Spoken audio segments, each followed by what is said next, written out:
In this problem, we're going to look at the application of a linear function to a real-world setting.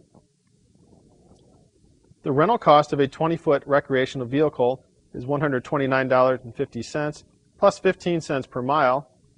We want to A, find a linear function that expresses the cost C as a function of miles driven M.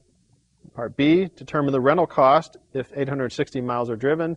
And in Part C, determine the number of miles driven if the rental cost is $213.80.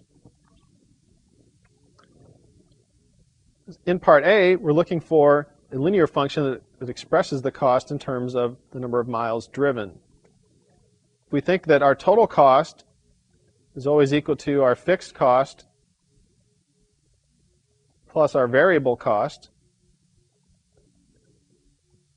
we can look back at the problem and determine what our fixed costs are and our variable costs are to get an equation or a function for our total cost.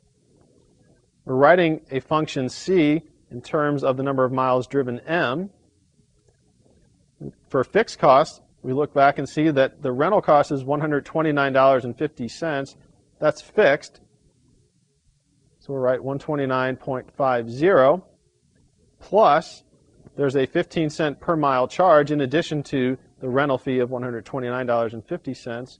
So we'll write plus 0.15 times M, where M is the number of miles driven. So our cost function is C of M equals 129.5 plus 0.15 times M, and this is cost in dollars.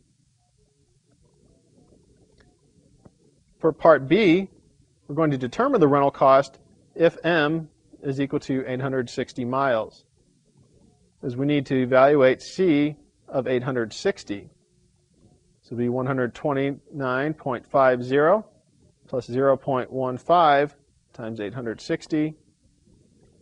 If we evaluate that, we get 258.50. So the rental cost for 860 miles is $258.50. In our last part C, we want to determine the number of miles driven if the rental cost is $213.80. That is, we need to solve C of M is equal to 213.80. So here we know the cost, and we're trying to determine what the value of M is equal to. So we have 129.50 plus 0.15 M must equal 213.80. We'll go ahead and subtract 129.5 from both sides. Get 0.15 M is equal to 84.3. Then we divide both sides by 0.15 to get M is equal to 562. So if the rental cost is $213.80, the number of miles driven was 562.